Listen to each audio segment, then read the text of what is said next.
चलिए, अब बच्चों एक टॉपिक है बड़ा, जैसे अभी हम लोगों ने दो टॉपिक जो है ना, मैंने कहा था सफिशिएंट एंड एप्रोप्रिएटनेस हमें पढ़ना है। और उस सफिशिएंट एंड एप्रोप्रिएटनेस को पढ़ने के लिए हम लोग पहले दो तीन चीजें पढ़ रहे हैं, जिन लफ्जों का प्रयोग हम लोग जब सफिशिएंट एंड एप्रोप्रिएट का मीनिंग पढ़ेंगे तब काम में आएगा।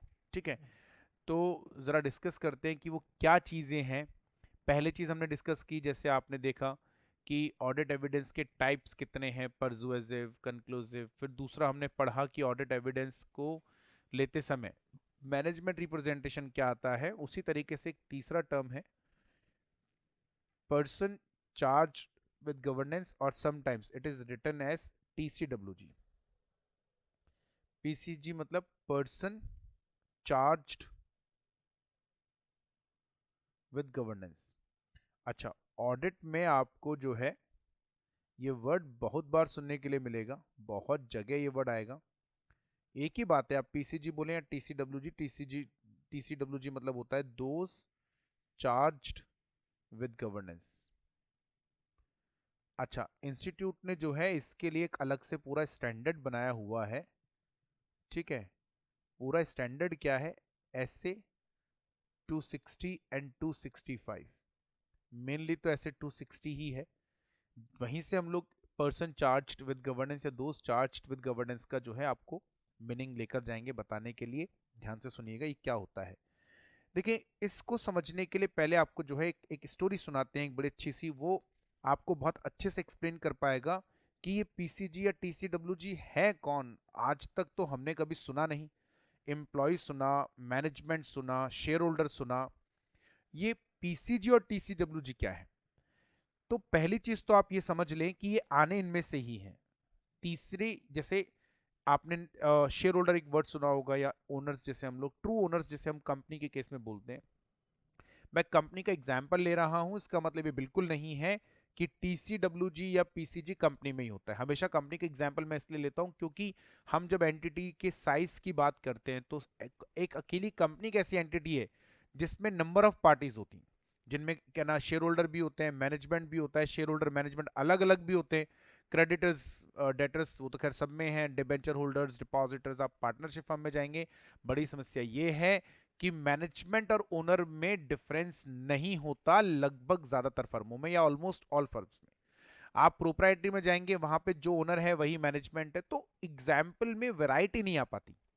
क्योंकि कंपनी के केस में सारे कॉम्प्लिकेशंस हैं, तो उसको समझ लिया तो बाकी सब अपने आप क्लियर हो जाता है। तो इसलिए आप एक बात तो पहले ये ध्यान रखिएगा कि हम लोग यहाँ जब पीसीजी या टीसीडब्ल्यूजी की बात कर रहे हैं तो हम सिर्फ कंपनी की बात नहीं कर रहे हैं, कंपनी का हमने सिर्फ एग्जाम्पल लिया है।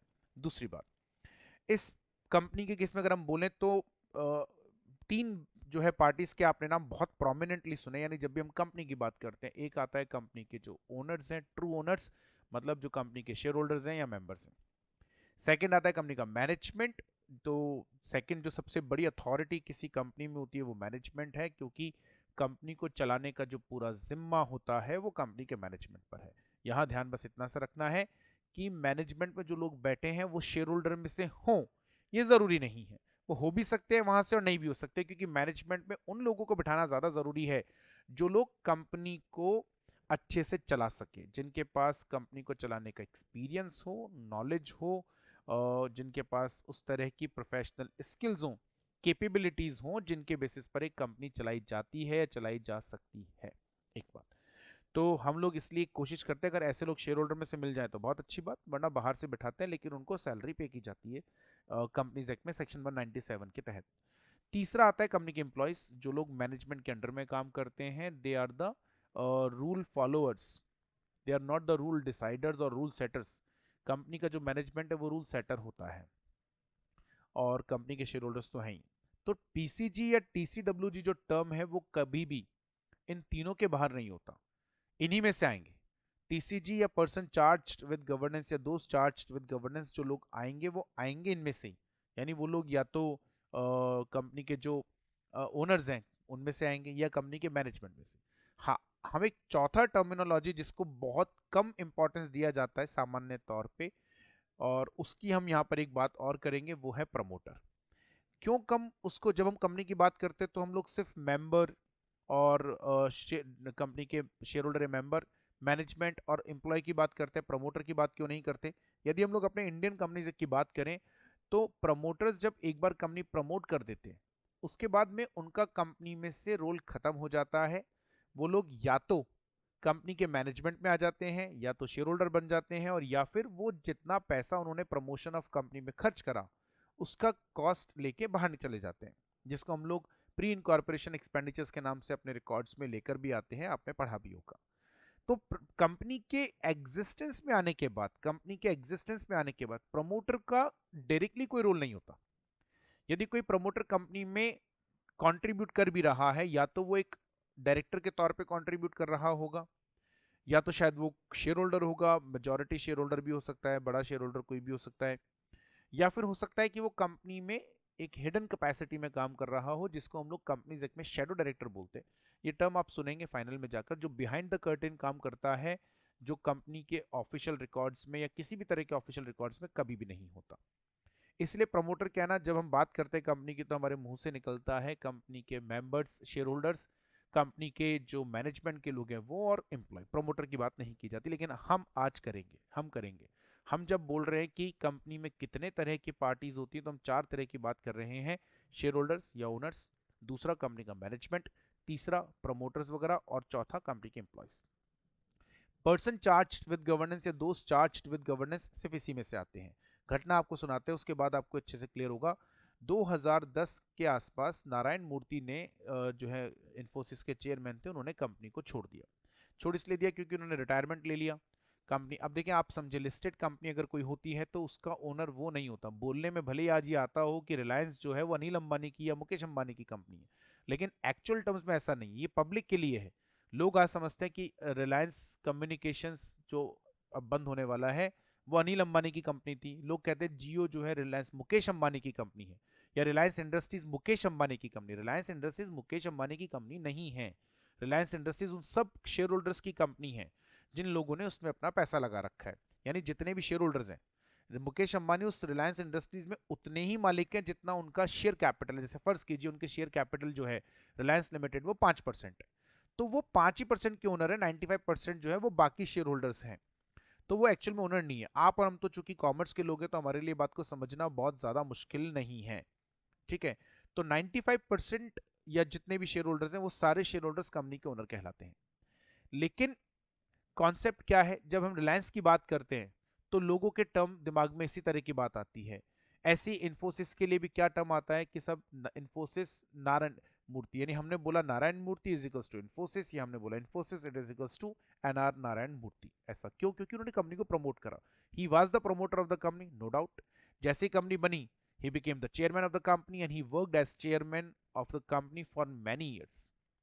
Several years he worked there as chairman, right? Infosys में इतने साल तक उन्होंने काम करा। लेकिन 2010 में या 11 में जब भी उन्होंने अपनी कंपनी छोड़ी, उस समय तो वो चेयरमैन नहीं रहे, कंपनी से बाहर हो गए। शेयर होल्डर भी नहीं थे कंपनी के, उधर से भी वो बाहर हो गए। अब दोनों सिचुएशन में देखें, अब वो कंपनी में किसी भी तरह का कोई रोल प्ले नहीं कर रहे। शेयर होल्डर भी नहीं है, चेयरमैन भी नहीं है, और अगर शेयर होल्डर है भी तो चेयरमैन तो कम से कम वो कंपनी में नहीं रहे, कंपनी से बाहर आ गए। अब आप समझिए, जिस व्यक्ति ने इस उम्र में, जब वो 60 प्लस हो चुके हैं या 70 प्लस हो चुके हैं, कंपनी को छोड़ दिया, उन्हें कंपनी के चलने या नहीं चलने से कोई फर्क नहीं पड़ता। क्यों नहीं पड़ता? कंपनी के मैनेजमेंट में वो नहीं है। जब तक वो थे उन्होंने अपना काम बहुत अच्छे तरीके से करा, कंपनी से वो बाहर हो गए, उन्होंने अपनी छोड़ दी जॉब, तो अब कंपनी चल रही है यानी उससे उनका कोई कंसर्न नहीं है। शेयर होल्डर भी अगर हैं तो जैसा फर्क बाकी शेयर होल्डर पे पड़ेगा उन पे भी पड़ेगा, और अगर वो शेयर होल्डर भी नहीं है फिर तो कोई फर्क नहीं पड़ता। 2013 के आसपास की बात है, 13 या 14 के आसपास की, कंपनी के टॉप मैनेजमेंट के लगभग ज्यादातर लोग कंपनी छोड़ के जा चुके थे। ज्यादातर लोगों ने कंपनी में से रिजाइन कर दिया था या बाहर निकल गए थे, जो भी रीजन रहा। 2013-14 में एनआर नारायण मूर्ति ने कंपनी को फिर से ज्वाइन करा।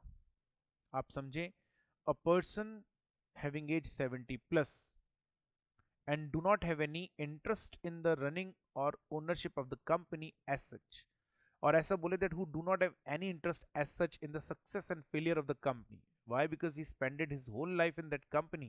Now he do not need that much of money. If the capital or prices of the shares increasing or decreasing, it do not matter him.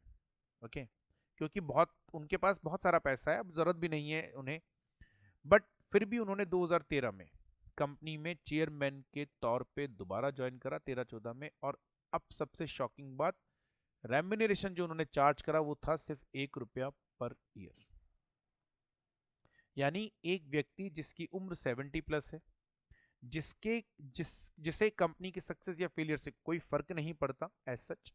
अब अगर हम लोग फाइनेंशियल टर्म्स में देखें तो जिन्हें कंपनी की सक्सेस एंड फेलियर से कोई फर्क नहीं पड़ता फाइनेंशियल टर्म्स में, क्योंकि उसका इफेक्ट उन पर लगभग ना के बराबर आएगा।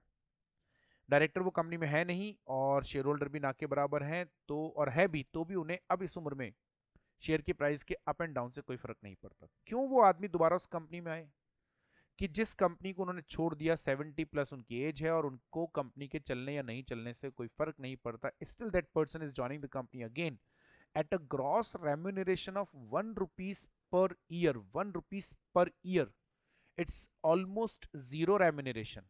Why he is interested in joining the company again? What was the reason of joining the company again?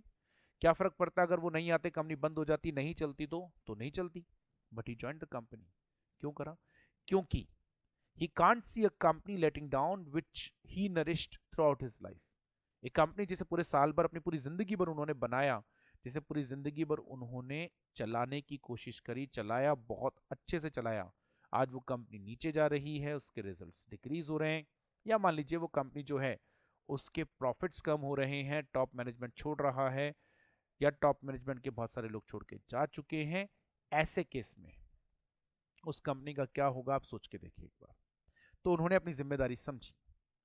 He was promoter, he was a promoter, क्योंकि मैंने कहा जैसी कंपनी इनकॉर्पोरेट हो जाती है, जैसी कंपनी इनकॉर्पोरेट हो जाती है उसके बाद में प्रमोटर का रोल नहीं रहता, इसलिए हम बोलते हैं he was promoter of the company. हम बोल रहे हैं he is a promoter of the company, लेकिन प्रमोटर जो है वो पास्ट की बात हो गई, जिस दिन कंपनी इनकॉर्पोरेट हो गई वो पास्ट की बात हो गई, बट फिर भी प्रमोटर के तौर पे उन्होंने अपनी जिम्मेदारी समझी और वो कंपनी में आए। मुकेश अंबानी के बारे में बताने की जरूरत नहीं है।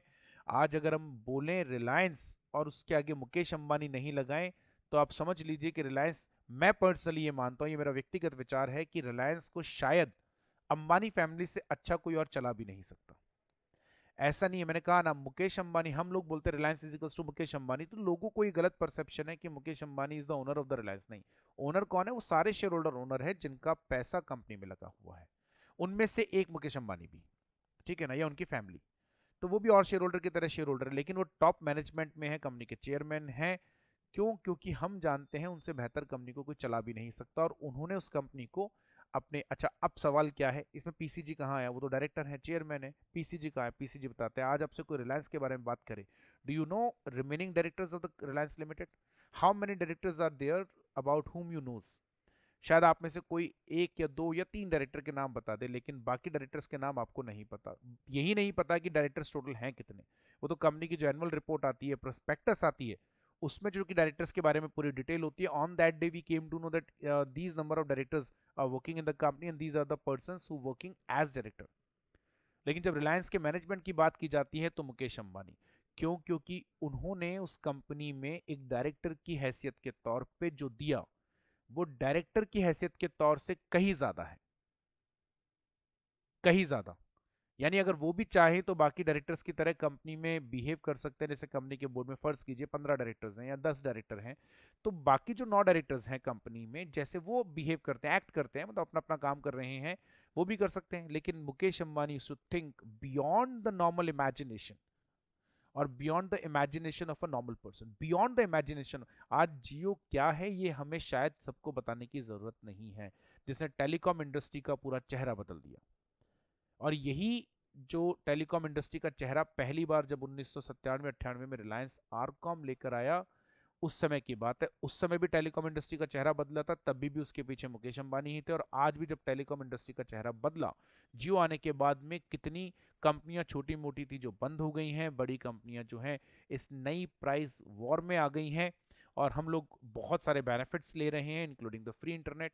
इस पूरे चेहरे को बदलने के पीछे रिलायंस इंडस्ट्री का रोल नहीं है, या जियो का रोल नहीं है, इसके पीछे रोल है मुकेश अंबानी का। जियो का नाम लेने से तो एक बड़ी समस्या है कि जियो बोलते ही हमने माना कि पूरे जियो ने, यानी सारे डायरेक्टर्स ने, सारे एम्प्लॉयज ने मिलकर करा। नो डाउट उन सबके एफर्ट्स भी हैं और उन्होंने भी अपना काम करा, हम उनके एफर्ट्स को अंडर एस्टिमेट नहीं कर रहे, हम उनके एफर्ट्स को पूरी तरीके से हटा नहीं रहे पिक्चर से, लेकिन उस थॉट को, उस डायरेक्शन, वो जो स्ट्रेटेजिक डायरेक्शन दिया, वो किसका थॉट था?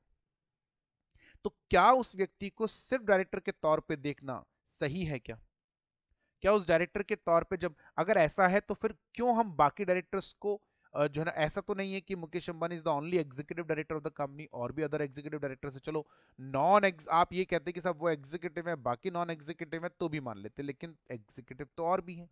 तो ऐसा क्यों होता है जब हम सहारा का नाम लेते तो सुब्रतो राय सहारा ही, क्योंकि ही इज अ प्रमोटर? नहीं, he is giving the real strategic direction to the company. Mukesh Ambani accepts his responsibility in front of the all shareholders about their rights, about their benefits. He accepts his responsibility publicly, that I publicly responsible for the all stakeholders of the company. Why he's taking the responsibility? He's taking responsibility as a chairman. Yes, he's taking responsibility as a chairman, but he is accepting responsibility as a chairman as well as in personal और with his personal liability.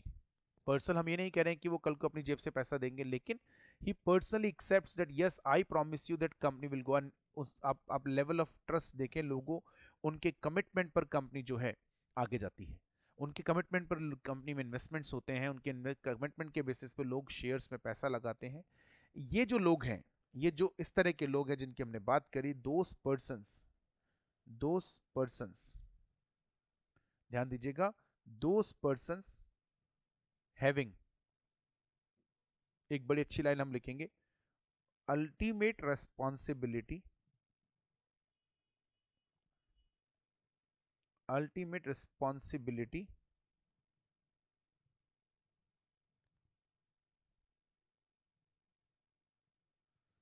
For financial reporting process, financial reporting process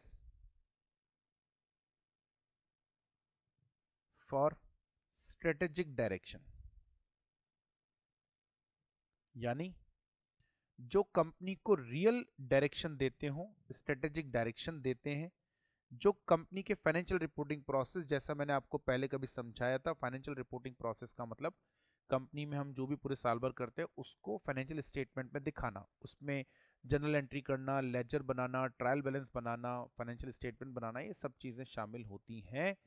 ये जो financial reporting process है, आज अगर मान लीजिए ये कहा जाए कि फाइनेंशियल स्टेटमेंट ऑफ रिलायंस में कोई गलती रह गई, फर्ज कीजिए अगर ऐसा कोई गलती हो जाती है, अब मुकेश अंबानी ने खुद ने बैठ के तो फाइनेंशियल स्टेटमेंट बनाए नहीं होंगे ये तो लाजमी सी बात है, लेकिन जब जिम्मेदारी की बात की जाएगी तो नाम किसका आएगा? मुकेश अंबानी का।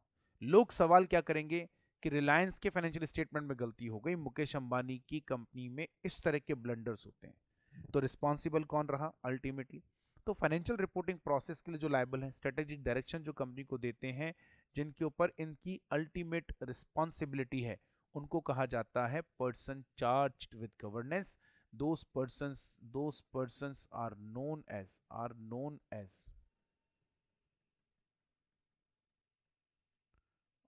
as TCWG और PCG। ये लोग बेहद इंपॉर्टेंट हैं, और सबसे अच्छी बात, दे कम फ्रॉम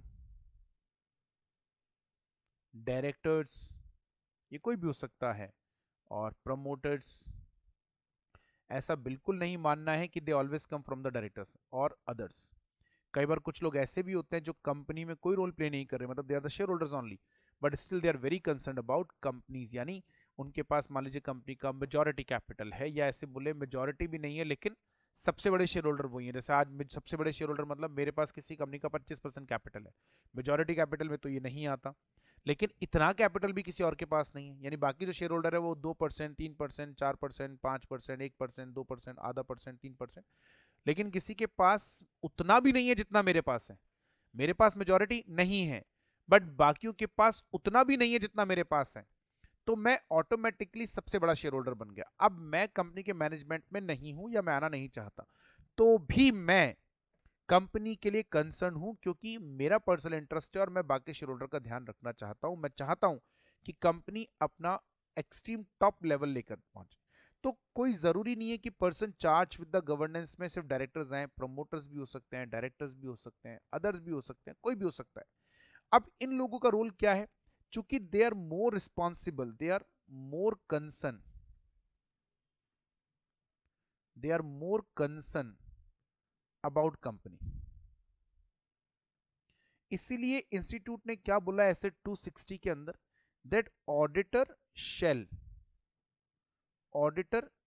शेल डिस्कस, और बहुत एग्जैक्टली हम वही वर्ड करना यूज करना चाहें जो उन्होंने लिखा, शेल कम्युनिकेट सच मैटर्स। ये जो सच मैटर्स है इसकी बकायदा पूरी एक लिस्ट बनी हुई है टू टीसीडब्ल्यूजी।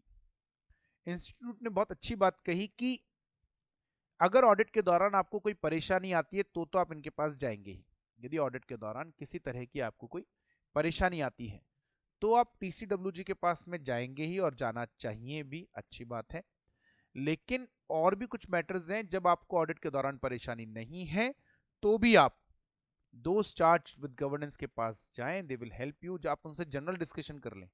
जनरल डिस्कशन का मतलब है आप उन्हें अपने ऑडिट का ऑब्जेक्टिव बताएं, अपने ऑडिट का स्कोप बताएं, आपकी प्लानिंग के बारे में डिस्कशन करें उनसे। उनके बाद एंटिटी के बारे में कोई ऐसी जानकारी हो जो आपके ऑडिट में काम आ सकती हो, उसके बारे में आप उनसे बात करें। और आपको ऑडिट के दौरान किसी तरह की कोई सिग्निफिकेंट डिफिकल्टीज अगर आपने इनकाउंटर करी हैं वो बताएं। कुछ सिग्निफिकेंट मैटर्स आए हैं, अकाउंटिंग पॉलिसी से रिलेटेड कोई मैटर आया है वो आप उनसे डिस्कस करें। एंटिटी के अकाउंटिंग पॉलिसीज और जो जनरली एक्सेप्टेड अकाउंटिंग प्रिंसिपल्स हैं उनकी आपस में अकाउंटिंग पॉलिसीज में कोई डेविएशन है आप उसके बारे में बात कर सकते हैं। आप ऐसी कई चीज़ों के बारे में उनसे बात कर सकते हैं और आपको करनी चाहिए भी, कर भी सकते हैं और आपको करनी भी चाहिए। और प्रॉब्लम्स जो आ रही हैं वो तो आप डिस्कस करें, क्योंकि कई बार ऐसा होता है, चूंकि देखें ये इस बात को एक्सेप्ट करने में कहीं कोई बुराई नहीं है कि जो टीसीडब्ल्यूजी है, the role of TCWG is much higher than management. देखिए इसमें तो कोई कंफ्यूजन नहीं है कि शेयर होल्डर से तो लाजमी सी बात है आप नीचे ही रहेंगे। लेकिन टीसीडब्ल्यूजी, अब सवाल है कि टीसीडब्ल्यूजी तो आए डायरेक्टर्स प्रमोटर, हर डायरेक्टर या प्रमोटर थोड़ी ना टीसीडब्ल्यूजी होता है। हर डायरेक्टर प्रमोटर नहीं होता, कुछ डायरेक्टर या प्रमोटर तो लाजमी सी बात है उसका रोल। आज अगर हम कोई बोले रिलायंस में तो Mukesh Ambani is the TCWG, लेकिन रिलायंस में तो और भी डायरेक्टर हैं तो उनको हम डायरेक्टर ही तो बोल रहे हैं, उनको थोड़ी ना टीसीडब्ल्यूजी बोल रहे हैं। फिर इनको ही क्यों माना? क्योंकि वो डिजर्व करते हैं। और सबसे अच्छी बात बताएं आपको, TCWG is not an is not a position, is not a position. TCWG is not a position.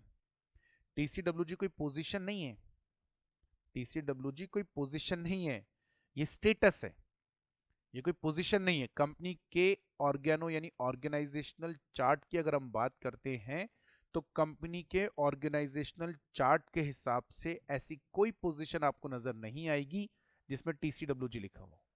उसमें ऑर्गेनो में या ऑर्गेनाइजेशनल चार्ट में पोजीशन इस तरीके से बनती है। कंपनी के डायरेक्टर्स, राइट, उनके डायरेक्टर्स बीओडी जिसे हम बोलते हैं, ऊपर चेयरमैन, उसके नीचे बाकी डायरेक्टर्स, उनके नीचे बाकी जो भी डिपार्टमेंटल हेड्स हैं, फिर एम्प्लॉयज एंड एक्सेट्रा। टीसीडब्ल्यूजी कोई नजर नहीं आता तो हम, आप कहते हो कि सर आप उनसे कम्युनिकेट करो, तो पता कैसे चलेगा मुझे टीसीडब्ल्यूजी कौन है? आपने कहा वो तो डायरेक्टर्स या प्रमोटर्स में से ही होंगे या कोई और होंगे। आपने ये भी कहा कि ये कोई पोजीशन नहीं है। मतलब आपने इतनी सारी कंफ्यूजिंग बातें बता दी। एक तरफ आप कहते हो कि उनकी पोजीशन बीओडी से ऊपर है, बिल्कुल, लेकिन वो दिखेंगे कैसे? बोले वो डायरेक्टर्स में से ही कोई है, प्रमोटर्स में से कोई। अब कौन से डायरेक्टर को हम टीसीडब्ल्यूजी माने? हमने आपको क्या कहा? Auditor shall identify who is TCWG, who is TCWG in any entity। और आइडेंटिफाई इसीलिए बोल रहा हूं क्योंकि कोई पोजीशन नहीं है, समझे आप? आइडेंटिफाई इसीलिए बोल रहा हूं कि जब आप एंटिटी में जाएंगे तो, और कैसे करेंगे, कैसे आइडेंटिफाई करना है आपको, आइडेंटिफाई करना है आपको based on knowledge of, based on knowledge of business. उस एंटिटी की नॉलेज आपने ली, आप उसमें काम करेंगे, आपको ऑटोमेटिकली पता चलता रहेगा। हो सकता है पहले दिन आप आइडेंटिफाई नहीं कर पाए, ये कोई परेशानी का सबब नहीं है। हो सकता है पहले दिन आप आइडेंटिफाई नहीं कर पाए, ये कोई परेशानी का सबब नहीं है, इसमें कोई चिंता का विषय नहीं है। बाद में आइडेंटिफाई हो जाएगा, 2 4 5 दिन वहाँ काम करेंगे, 10 दिन काम करेंगे, तो उसके बाद में आपके लिए आइडेंटिफाई करना आसान हो जाएगा, कोई मुश्किल काम नहीं है।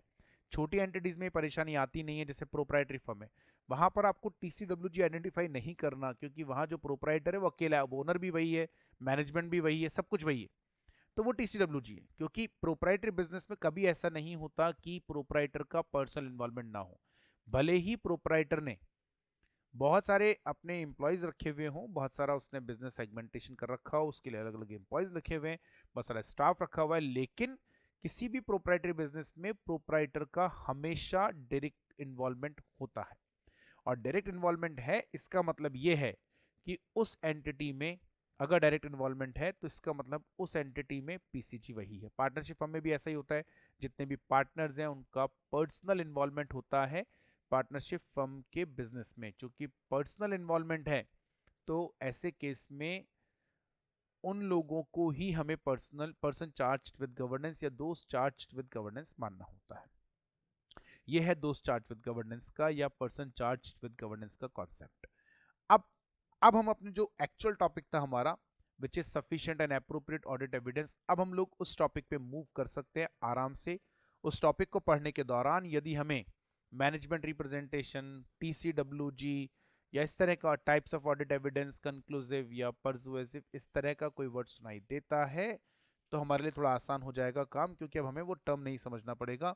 तो now let's have a discussion about sufficiency and appropriateness of audit evidence. ये sufficient and appropriate audit evidence क्या होता है?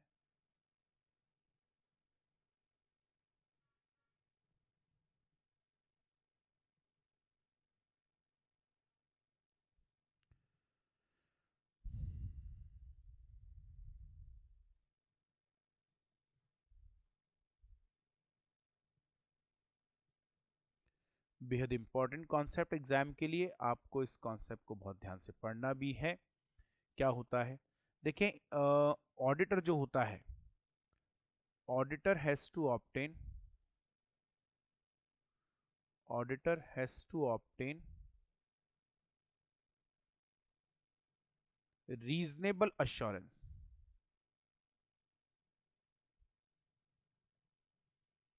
ये हमने पढ़ा था, ये हमने कब पढ़ा था, ये हमने जब ऑडिट की डेफिनेशन पढ़ी।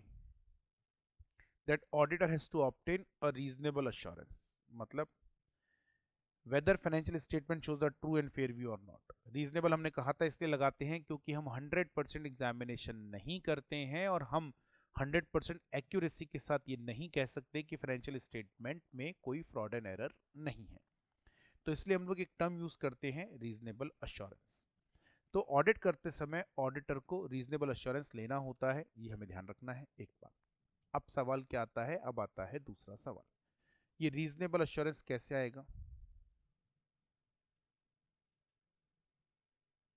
How to obtain such reasonable assurance? कैसे ये रीजनेबल अश्योरेंस लें हम? ये आता है when auditor obtains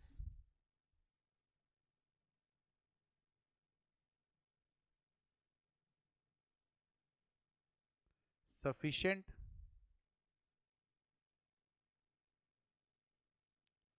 and appropriate audit evidence।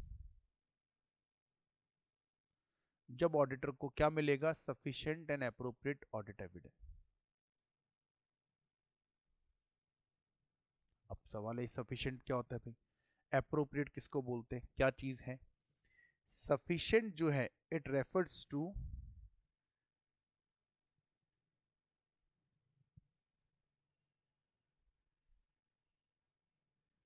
sufficient, it refers to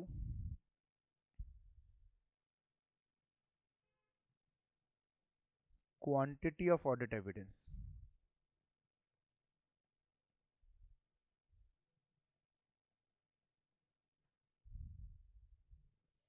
It refers to quantity of evidence, यानी it is about quantity. Appropriateness, it refers to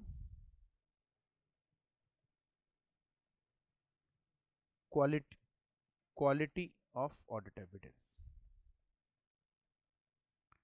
मतलब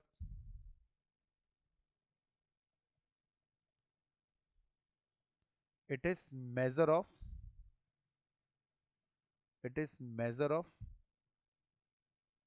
quality of audit evidence.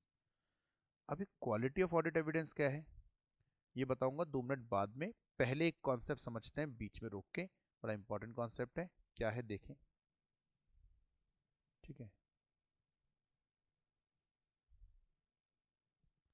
Concept क्या है जरा समझने की कोशिश कीजिएगा, छोटा सा कॉन्सेप्ट है। क्वांटिटी मतलब मैं किसी आइटम को चेक करने के लिए कितने ऑडिट एविडेंस लूं, किसी भी आइटम को चेक करने के लिए मैं कितने ऑडिट एविडेंस लूं जिनको लेने से मुझे अपनी ओपिनियन बनाने में सहायता मिले, या मैं जिनके बेसिस पर अपनी ओपिनियन बना पाऊं। एक आइटम को चेक करने के लिए, सेल्स को चेक करने के लिए आपको एक एविडेंस लेना चाहिए या 2 लेना चाहिए, ये होता है क्वांटिटी ऑफ एविडेंस। और हमारे लिए वो क्या कहलाता है, सफिशिएंसी। पहली चीज आप समझिए। अब आप कहेंगे साहब ये क्या कभी किसी चीज के लिए 2 एविडेंस होते हैं क्या, बिल्कुल होते हैं। आज पढ़ा था ना हमने, लास्ट लेक्चर में हमने क्या डिस्कशन करा कि कंक्लूसिव और परसुएसिव। लास्ट लेक्चर में क्या डिस्कशन करा, कंक्लूसिव और परसुएसिव। यदि परसुएसिव ऑडिट एविडेंस मिलता है, परसुएसिव ऑडिट एविडेंस मिलता है तो हम लोग क्या करते हैं, परसुएसिव ऑडिट एविडेंस मिलता है तो हम लोग क्या करते हैं, हम लोग और एविडेंस ढूंढते हैं उस आइटम के लिए।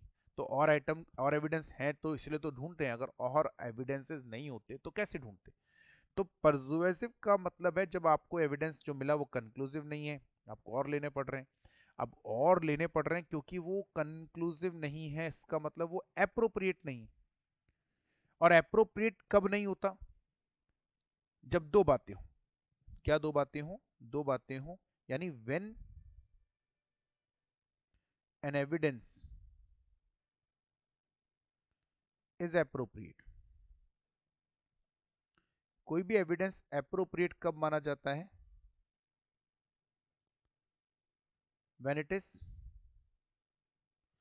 क्या, एक होता है रेलेवेंट, एक होता है रिलायबल।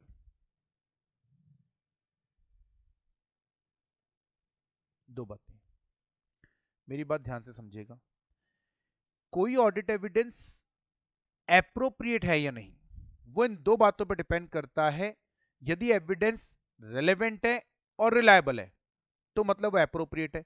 और अगर किसी आइटम के लिए आपको एप्रोप्रिएट ऑडिट एविडेंस मिल गया तो आपको ज्यादा ऑडिट एविडेंस लेने की जरूरत नहीं है। आप ऐसा कह सकते हैं कि एप्रोप्रिएट मतलब कंक्लूसिव जैसा, बिल्कुल एप्रोप्रिएट ऑडिट एविडेंस मिल गया मतलब मुझे कंक्लूसिव एविडेंस मिल गया। अब जब आपको कंक्लूसिव मिल गया तो क्या आपको और एविडेंस लेने की जरूरत है क्या, हमने क्या पढ़ा लास्ट लेक्चर में, कंक्लूसिव जब मिल जाए तो आप वहीं रुक जाओ, जरूरत ही नहीं आगे जाने की।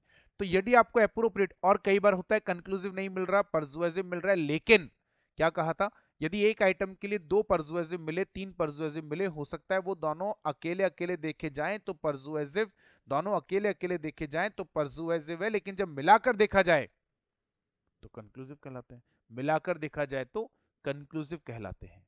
तो हमारा अल्टीमेट पर्पस क्या है, यदि आपको एप्रोप्रिएट ऑडिट एविडेंस मिल गया, यदि आपको एप्रोप्रिएट ऑडिट एविडेंस मिल गया तो आपको उस केस में और एविडेंस देने की जरूरत नहीं है। यानी क्वालिटी ऑफ ऑडिट एविडेंस जो है वो क्वालिटी ऑफ ऑडिट एविडेंस से क्वांटिटी डिसाइड होगा। आप बीच में हम एक बात लिख रहे हैं छोटी सी, क्या लिख रहे हैं हम लोग, sufficiency and appropriateness are are interconnected to each other, are interconnected to each other, ये एक दूसरे से जुड़े हुए हैं।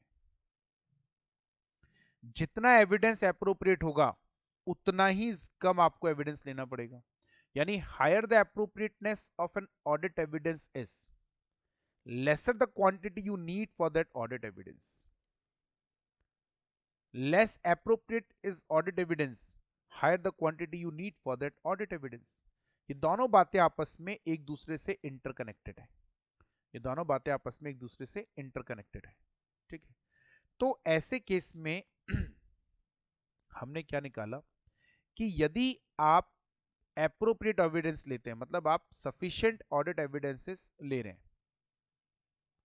ठीक है, यदि एप्रोप्रिएट है तो सफिशिएंट है ही, और अगर नहीं हो रहा सफिशिएंट, आपको ऐसा लग रहा है कि ये एविडेंस कम एप्रोप्रिएट है, तो और एविडेंस लो। कंक्लूसिव है मतलब एप्रोप्रिएट है, कंक्लूसिव नहीं है तो इसका मतलब और लेने। अभी एप्रोप्रिएटनेस नहीं बना, 2 3, जब तक आप एप्रोप्रिएटनेस पर नहीं आ जाते तब तक आप सफिशिएंट, आप एविडेंस लेना नहीं रोकेंगे, यानी सफिशिएंसी अभी पूरी नहीं हुई। एप्रोप्रिएटनेस चेक करने के हमारे पास हैं 2 तरीके, जैसे हमने आपको कहा, रेलेवेंट एंड रिलायबल। यानी when an audit evidence, an evidence is appropriate when it is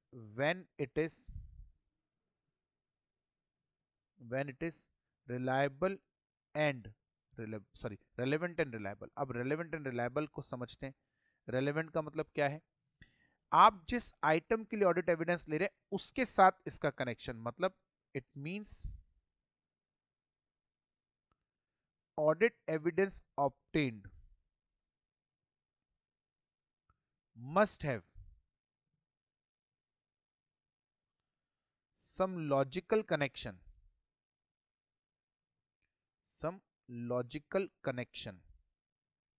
with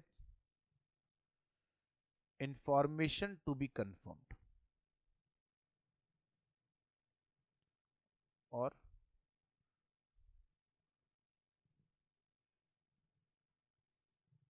with information to be confirmed, or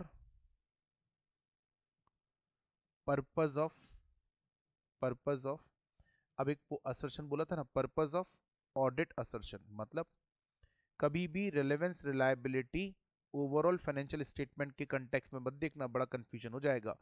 assertion, हम जब किसी आइटम को चेक करते हैं तो हमने कहा था ना असर्शन सेट करो। जैसे आज हम लोग अगर फाइनेंशियल स्टेटमेंट्स में बिल्डिंग चेक कर रहे हैं तो बिल्डिंग के लिए हमने कहा 3 असर्शन है, उसका एग्जिस्टेंस, उसकी ओनरशिप, उसका value. Existence, ownership, value, existence, ownership और वैल्यू। अब हमने कहा ओनरशिप को चेक करने के लिए आपको क्या चाहिए, ऐसा कोई डॉक्यूमेंट जिसका ओनरशिप के साथ लिंक हो, जिसका ओनरशिप के साथ लिंक हो, यानी जिस डॉक्यूमेंट से, जिस इंफॉर्मेशन से उस आइटम की ओनरशिप को वेरीफाई किया जा सकता हो, जिस डॉक्यूमेंट से उसकी ओनरशिप को वेरीफाई किया जा सकता हो, वो डॉक्यूमेंट क्या कहलाएगा, रेलेवेंट कहलाएगा, यानी उसका लॉजिकल कनेक्शन हो। देखिए किसी ऑडिट का, किसी एविडेंस का लॉजिकल कनेक्शन है या नहीं, ये ऑडिटर को डिसाइड करना पड़ेगा। जैसा हमने डिस्कस किया पहले भी, एक एग्जाम्पल हमने लिया था कि बिल्डिंग का एग्जाम्पल, जैसा हमने डिस्कस किया था कि बिल्डिंग के केस में आपको एक रजिस्ट्री का पेपर दिया और एक एग्रीमेंट दिया। अब रजिस्ट्री और एग्रीमेंट में देखो कौन सा ज्यादा लॉजिकली कनेक्ट हो रहा है ओनरशिप के साथ में। लॉजिकली ओनरशिप के साथ में कौन सा कनेक्ट हो रहा है, कनेक्ट हो रहा है जो वो है क्या नाम है, रजिस्ट्री की कॉपी है। अग्रीमेंट उतना लॉजिकली कनेक्ट नहीं हो रहा। यानी जो आप समझो असर्शन, मतलब जो मैं वेरीफाई करना चाहता हूं, बिल्डिंग के लिए मेरा असर्शन 3 है, जिसमें से एक असर्शन है बिल्डिंग, सॉरी उसके ओनरशिप, और उस असर्शन को चेक करने के लिए जो मैं इंफॉर्मेशन ले रहा हूं, उस इंफॉर्मेशन का उस असर्शन के साथ लॉजिकल कनेक्शन होना चाहिए। रजिस्ट्री का एकदम लॉजिकल कनेक्शन बैठ रहा है ओनरशिप के साथ, तो हमने इसको एक बार में एक्सेप्ट कर लिया और हमें कोई और डॉक्यूमेंट नहीं चाहिए। तो you need to set out a logical connection, you need to set out a logical connection between the assertion, और जब तक वो लॉजिकल कनेक्शन नहीं बन जाता तब तक वो एविडेंस रिलेवेंट नहीं माना जाता। ठीक है। अब हम आपको जो है ये किस चीज के लिए कौन सा एविडेंस ज्यादा रेलेवेंट होगा, ये तो देखिए लिस्ट बनाई नहीं जा सकती। ये तो ऑन द स्पॉट जब आप डिस्कशन करेंगे अपने क्लाइंट के साथ में, उस एंटिटी के नेचर ऑफ बिजनेस को देखेंगे, उस एंटिटी में जो आइटम्स हैं उनको देखेंगे, तो ही आप ये डिसाइड कर पाएंगे ऑन द स्पॉट कि मैं उस आइटम को या जो इंफॉर्मेशन आपको मिली उस इंफॉर्मेशन को लॉजिकल मानूं या नहीं मानूं, या उसको लॉजिकल कनेक्शन की कैटेगरी में रखूं या नहीं रखूं, यानी रेलेवेंट मानूं या नहीं मानूं। इसी तरीके से रिलायबल है। देखिए रिलायबल की तो कोई डेफिनेशन भी नहीं है, रिलायबल को समझाना तो और भी मुश्किल काम है। It must it means that audit evidence it means that audit evidence must be reliable। जो एविडेंस आपने लिया वो रिलायबल होना चाहिए। और फॉर ऑडिटर मैं आपको यहाँ एक चीज समझा दूं। देखिए मैं आपको रिलायबिलिटी नहीं समझा सकता, क्योंकि क्या रिलायबल है वो ऑडिटर के अपने परसेप्शन पर डिपेंड करता है।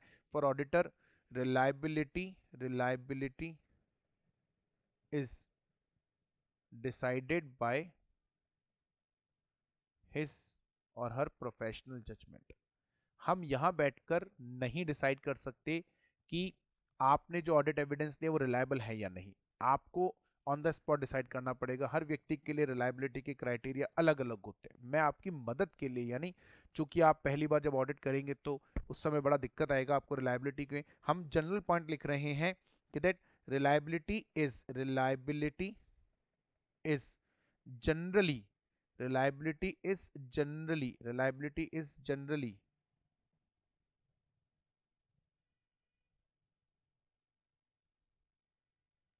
is generally determined considering following।